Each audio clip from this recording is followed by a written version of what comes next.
తోటి నిండినటువంటి ఈ సభలో ఈ సాయం సమయంలో సాక్షాత్తు సుబ్రహ్మణ్య ఆ పేరే ఇక్కడ నిజంగా సార్థకత. సుబ్రహ్మణ్యం అంతా ఇక్కడే కనిపిస్తోంది. అలాంటి ఈ సభలో కాసేపు కూర్చుండే భాగ్యం దొరకడమే అదృష్టం. మాట్లాడేటటువంటిది సాహసం. పైన కూర్చున్నటువంటి పెద్దలందరూ కూడా మహాపండితులు, జ్ఞానులు. కింద ఉన్నటువంటి వాళ్ళు కూడా ఏమాత్రం లేమి లేకుండా ఉన్నటువంటి అంతటి జ్ఞానులు. ఈ సభలో ప్రధానంగా ముందు పైన ఉన్నటువంటి అందరి హృదయాల్లో ఉన్నటువంటి పరమాచార్యుల వారికి, జయేంద్ర సరస్వతి స్వామి వారికి, విజయేంద్ర సరస్వతి స్వామి వారికి, ప్రధానంగా కుప్ప జనార్దనానంద స్వామి వారికి, అందరి యతులకి సాష్టాంగ ప్రణామం చేసుకుంటూ, వేద శివ శివో వేద వేదాధ్యాయి సదాశివ అని చెప్తారు. వేదమే పరమేశ్వరుడు, ఆ పరమేశ్వరుడే వేదం. ఈ వేదాన్ని అధ్యయనం చేసేటటువంటి వాడు సదాశివుడు. కాబట్టి అలాంటి సదాశివస్వరూపమైనటువంటి ఈ సభలో ప్రధానంగా తెలంగాణ అంటేనే త్రిలింగాలలో విశేషమైనటువంటి కాళేశ్వర ముక్తీశ్వర క్షేత్రం. దక్షారామం, శ్రీశైలం, కాళేశ్వర ముక్తీశ్వరం. ఇక్కడ కూర్చున్నటువంటి వాళ్ళందరూ ఆ కాళేశ్వర ముక్తీశ్వరుడి యొక్క ప్రతినిధులుగా పరీక్షని ఇస్తున్నటువంటి వాళ్ళు. అంటే అనన్య సామాన్యమైనటువంటిది. అలాంటి ప్రదేశంలో ఇందాక పెద్దలు రేమెళ్ళ సూర్యప్రకాష్ శాస్త్రి గారు మాట్లాడుతూ మంథని అనే శబ్దాన్ని వాడారు. నిష్కారణేన వేదాన్ని షడంగాని పఠంతి. వేదం చదవడానికి బ్రాహ్మడికి ఒక కారణం అక్కర్లేదు, నిష్కారణంగా చదవాలి అని చెప్తున్నారు. ఒక సమయంలో 50ల్లో నిజంగా మనకి రిపబ్లిక్ ఏర్పడ్డప్పుడు ఇంకా తెలంగాణకి రిపబ్లిక్ ఏర్పడలా. ఇదంతా రజాకార్ల యొక్క, నైజాం యొక్క పరిపాలనలో సాగుతూ ఉండేది. రిపబ్లిక్ వచ్చినప్పుడైనా ప్రత్యక్ష బ్రాహ్మడి మీద దాడి ఎక్కడా జరగలేదు. ప్రత్యక్షంగా బ్రాహ్మడి మీద దాడి చూసినటువంటి ప్రదేశము తెలంగాణ స్వతంత్రం వచ్చిన తర్వాత. మంథని లాంటి ప్రాంతంలో, చెన్నూరు లాంటి ప్రాంతంలో కుటుంబాలని రక్షించుకోవడానికి నదికి అవతల ఈత కొట్టి అక్కడ బాంబులు పేల్చడం ఎట్లా, తుపాకులు పేల్చడం ఎట్లా అని వేద పండితులు నేర్చుకొని ఆకస్మికంగా వాళ్ళ మీద వచ్చే రజాకారుల మీద దాడి చేసి కాపాడుకుంటూ ఉండే సమయంలో కూడా వేదాన్ని ఎక్కడా తగ్గనీయకుండా వేద పరిరక్షణ చేసినటువంటి ప్రదేశము ఈ తెలంగాణము.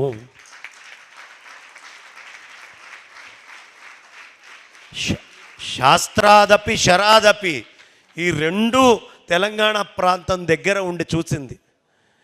ఇంకా విశేషం ఏమిటయ్యా అంటే ఆ రోజుల్లో ఇక వాళ్ళకి వ్యవసాయం చేసుకోవడానికి సమయం ఉండేది కాదు. వాళ్ళ మీద దాడి ఎప్పటికప్పుడు రజాకారుల దాడులు జరుగుతూ ఉండేవి. ప్రధానంగా అగ్రహారాల మీద, ధర్మపురి అన్ని చోట్ల అగ్రహారాల మీద జరిగేవి. అప్పుడు కూడా వాళ్ళు వేరే ప్రాంతాలకు వెళ్ళి అక్కడ వంటలు చేస్తూ, మంథని నుంచి ఘనపాటులందరూ కూడా చక్కగా వంటలు చేస్తూ, వడ్డన్లు, వాళ్ళందరూ సామాన్యులు కాదు, ఘన మొత్తం చెప్పుకున్నటువంటి వాళ్ళు. కానీ ఆ వంటలు చేస్తూ దాని మీద వచ్చేటటువంటి సంపాదనతో పాటుగా ఎప్పుడైనా సరే మనకి శాస్త్రసభలు చక్కగా అటువైపు అంతా కూడా బ్రిటిష్ గవర్నమెంట్ నడిచింది కాబట్టి అక్కడ కొంచెం సుసంపన్నంగా ఉండేది, దాడులు లేకుండా. ఆ ప్రదేశానికి వెళ్ళినప్పుడు ఇలాగే ఏదైనా పెళ్లిలో ఆశీర్వచనం చెప్పాల్సి వచ్చినప్పుడు కూర్చుండేవాళ్ళట. కూర్చున్నప్పుడు వీళ్ళు ముందు పనసని అందించేవాళ్ళు. చెప్పంగానే ఆ పనసని తెలంగాణ పండితులు చెప్పేవాళ్ళు. ఎప్పుడు ఇది జరుగుతూ ఉండేది. అయితే ఒకసారి వాళ్ళు ఇప్పుడు మీరేదైనా చెప్పండి అని అడిగారట.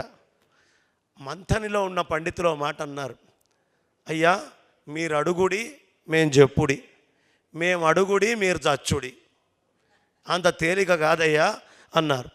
ఆ రోజున వంటలు చేసేటటువంటి స్థాయిలోనే చూసిన ఆ పండితుల యొక్క మహత్తేమిటి, వాళ్ళ లోతులు ఏమిటి అనేటటువంటిది తెలియపరిచినటువంటి మహాప్రదేశము.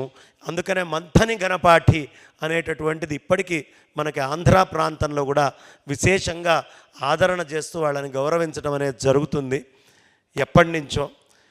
అలాంటి మంథని, వేదభూమి, మంత్రపురి, విజయనగర సామ్రాజ్యాన్ని స్థాపించాల్సి వచ్చింది విద్యారణ్య యతీంద్రుల వారు. ఆ రోజున అక్కడ నుంచి ఆహ్వానానికి మొత్తం అంతా కూడా శాసనాలు, రాగి పత్రాల మీద వాటి మీద శాసనాలు పంపించారు.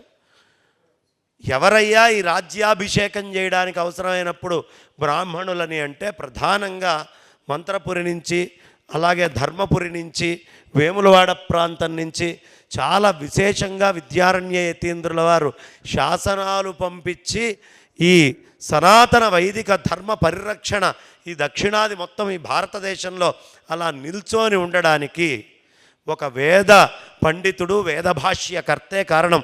ఇవాళ ఇంకా ఇక్కడ వేదం ఉందన్నా ఇక్కడ తురుష్కులు ఇతరులు దాడి చేయకుండా ఈ సంప్రదాయాల్ని చాలా కాలం కాపాడినటువంటిది వేద పాఠశాలలే. అక్కడి నుంచి వచ్చినటువంటి వారే విద్యారణ్య యతీంద్రుల వారు. కాంచీపురం వెళ్ళి అక్కడ చదువుకొని వారు విశేషంగా కాంచీలో తర్ఫీజు చెంది ఇక్కడికి వచ్చారు. 5 అక్షి దేవాలయాలతో విద్యారణ్యుల వారికి సంబంధం ఉంది. ఆయన పుట్టినటువంటిది పద్మాక్షి, ఆయన విద్యాభ్యాసం చేసినటువంటిది కామాక్షి. ఆయన చాలా విశేషంగా ఈ సామ్రాజ్య స్థాపన చేయడానికి కారణమైనటువంటిది విరూపాక్షి. అదేవిధంగా ఆయన వేదభాష్యం రాయడానికి మూలమైనటువంటిది ఆ విశాలాక్షి. అదేవిధంగా సైన్యాన్ని విస్తృతంగా పంపించి అన్ని చోట్ల ధర్మరక్షణ చేయడానికి కారణభూతురాలైనటువంటి ఆవిడ మీనాక్షి. పంచాక్షి దేవాలయాలతోటి ప్రత్యక్ష సంబంధం ఉన్నటువంటి వారు. అందుకనే భవిష్యత్తులో వచ్చే కష్టాలేమిటి, ఈ ధర్మానికి జరిగేటటువంటి దాడులేమిటి, హాని ఏమిటి అనేది ఆ అక్షి, ఈ 5 రకాలైనటువంటి కళ్ళు ఉన్నటువంటి ఆ అమ్మవార్ల అనుగ్రహంతో దర్శించారు. వేద విద్య చదువుకోవడం అంటే నా ఉపాధి ఏమిటి, నాకేమొస్తుంది, నేను ఎంత సంపాదిస్తాను అనేది కాకుండా దూరదృష్టితో ఇవాళ ఉన్నటువంటి ఇతరమైనటువంటి మతాలు ఓ 20 ఏళ్ల తర్వాత నా ధర్మాన్ని ఏ విధంగా దాడి చేయబోతున్నాయి, వీటిని ఏ విధంగా కొల్లగొట్టేటటువంటి ప్రయత్నం చేస్తాయి అనే అంచనాని ఇవాళ వేయగలిగేటటువంటి ఆ దూర బుద్ధి, దానికి అవసరమైనటువంటి అనుష్ఠానము ఇచ్చి ఈ దేశాన్ని ధర్మాన్ని కాపాడగలిగినటువంటి మహాత్ములు ఇదిగో ఇప్పుడు ఇక్కడ కింద కూర్చున్నటువంటి ఈ వేద విద్యార్థులు, ఈ పండితులే. వీళ్ళు చేయబోయేటటువంటి తపస్సే భవిష్యత్తులో ఈ ధర్మానికి రక్ష అవుతుంది. దానికి ఒక పరీక్ష అని ఇక్కడ ఏర్పాటు చేయబడుతోంది. కానీ ఇది వేద విద్యార్థులకో వేద పరీక్ష కాదు, భవిష్యత్తులో వేదానికి రాబోయేటటువంటి కష్టానికి ఒక పరీక్షగా ఆలోచించి ఇక్కడి నుంచి దానికి అవసరమైనటువంటి వ్యూహరచన, సమన్వయం అన్నీ కూడా చేయాల్సినటువంటి అవసరం ఉంది. ఇక్కడికి వచ్చినప్పుడు ఏదో పాఠం చెప్పాను, నేను ఓ పట్టా తీసుకున్నాను, వెళ్ళాను అనే భావనతోటి ఆగకుండా అంతకి పైన ఇంకా దూరం ఆలోచించాలి. ఆ మేధ వేదాన్ని అభ్యసిస్తున్నటువంటి మీ అందే ఆ శారద కూర్చొని ఉంది. దీంట్లో అనుమానం నాకు ఈషన్ మాత్రం కూడా లేదు. ఇందులో నుంచే ఒక శంకరుడు బయటికి వస్తాడు, మొత్తం అవైదిక మతాలని మొత్తం పరిపూర్ణంగా దూరం చేస్తారు. ఆ విశ్వాసం నాకుంది. ఆ తల్లి వేదమాత ఆ కృత్యాన్ని నిర్వహిస్తుంది అనే పూర్ణ విశ్వాసంతో. ఇంకా విశేషం ఏమిటి అంటే ఇవాళ ఇక్కడ కూర్చొని ఈ వేద విద్యలో ఉండేటువంటి ఈ సభకి సహకరించేటటువంటి మహాత్ములు, పక్కన ఉండేటువంటి పెద్దలు అనేక ప్రాంతాల నుంచి ద్రవ్యం ఇచ్చి ఉంటారు. ఏ ఒక్కళ్ళు ఇక్కడ ద్రవ్యం ఇచ్చినా, ఇక్కడ ఏ విధమైన సహాయం చేసినా వాళ్ళు ఇచ్చినటువంటి ద్రవ్యం ఒక్క ముద్ద అన్నము ఈ వేద విద్యార్థి కడుపులో గనక వాళ్ళు ఇచ్చిన దానివల్ల జరిగి ఉంటే ఆ కుటుంబాలు 21 తరాలు అక్షయంగా ఏ విధమైనటువంటి కష్టం లేకుండా సమస్తమైన ఆనందాన్ని పొందుతాయి. దీంట్లో అనుమానం లేదు. ఒక ముద్ద అన్నము వేద విద్యార్థి కడుపులోకి ఎంత అవుతుంది, వెళ్ళాక ఎంత అవుతుంది అని ప్రశ్న వేశారు. అయ్యా, మేరు శిఖర సమానం అవుతుందండి, మేరు పర్వతం ఎంత ఉంటుందో అంత ఎత్తు అవుతుంది. ఎందుకు అంటే ఇష్టప్రాప్తి కానీ అనిష్ట పరిహార అది కావాలన్నా కానీ అలౌకికమైనటువంటి ఉపాయము ఈ సృష్టిలో మనకు ఎక్కడైనా చెప్పేటటువంటి గ్రంథము ఉంటే అదే వేదము. కాబట్టి అలౌకికమైనటువంటి ఉపాయం, లౌకికమైన ఉపాయాలు చాలామంది చాలా చోట్ల చెప్తారు. కానీ ఇప్పుడు మీరు చదువుతున్నటువంటి వేదం ఏదైతే ఉందో, పఠనం చేసే వేదానికి లౌకికమైన ఉపాయాలు చెప్పే శక్తి కాదు, అలౌకికమైనటువంటి ఉపాయాలను చెప్పేటువంటి శక్తి ఉన్నది చదువుతున్నాం. దాన్ని కనుక కొంచెం పెద్దలు మనకి పూర్వాశ్రమంలో లక్ష్మావధానులు గారు మహానుభావులు వాళ్ళు ఎలా అయితే దర్శించి ఆ అలౌకికమైనటువంటి ఉపాయాలు తెలుసు కాబట్టే వేదమే సర్వస్వం అనుకుంటే అక్కడికి ఆగేవాళ్ళు కాదు. ఆ అలౌకిక ఉపాయాన్ని వేదం ద్వారా పొంది దాన్ని సాధించడానికి సన్యాసాశ్రమ స్వీకారం చేశారు. వేదాంతముదా వైపు ప్రయాణం చేసి సన్యాసాశ్రమాన్ని స్వీకరించారు.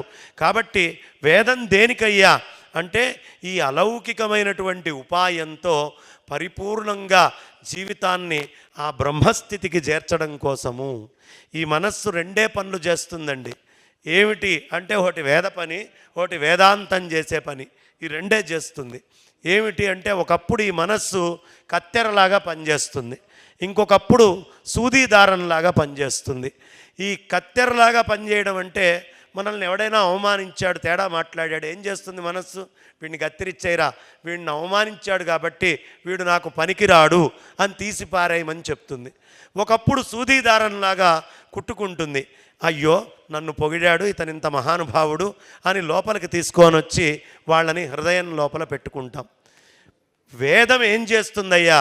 నేతి నేతి నేతి అని చెప్తూ ఈ ప్రపంచంలో ఏది కూడా ఇది కాదయ్యా, ఇది కాదు, ఇది కాదు, ఇది కాదు అని కత్తిరిస్తూ వెళ్తుంది.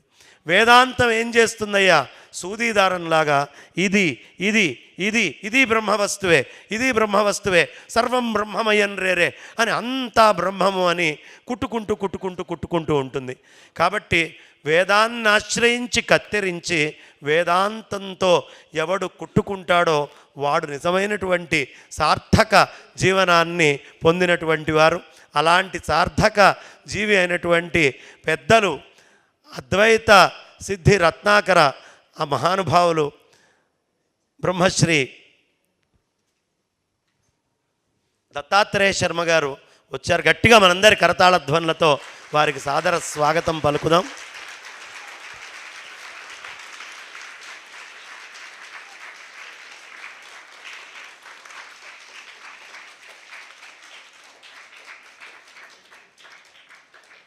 ఈ రహస్యాలు తెలియాలి అంటే ఈ కత్తిరించడం ఎలా, కుట్టుకోవడం ఎలా అని ఇక్కడున్న ప్రతి విద్యార్థికి ప్రతి పెద్దవాళ్ళకి తెలియాల్సింది. పరమాచార్యులు వారు అనేకమైనటువంటి గ్రంథాలు అనాయాసంగా అర్థమయ్యేట్టుగా రచించి అందరికీ అందుబాటులో పెట్టారు.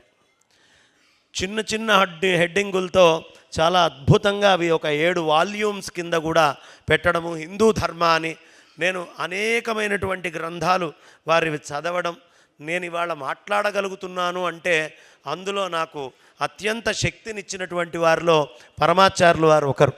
కాబట్టి ఎప్పుడు వారు రాసినటువంటి, వారు రచించినటువంటి శైలిని అర్థం చేసుకుంటే ధర్మాన్ని పరిరక్షించాల్సినటువంటి బాధ్యత, ఆచరించాల్సినటువంటి బాధ్యత ఎంత అనే విషయం మనకి తెలుస్తుంది. ఇంకా అనేక మంది పెద్దలు ఇక్కడ ఉన్నారు. సముద్రం లోపలికి తీసుకెళ్లే అలలు, బయటికి నెట్టే అలలని 2 రకాల అలలు ఉంటాయి.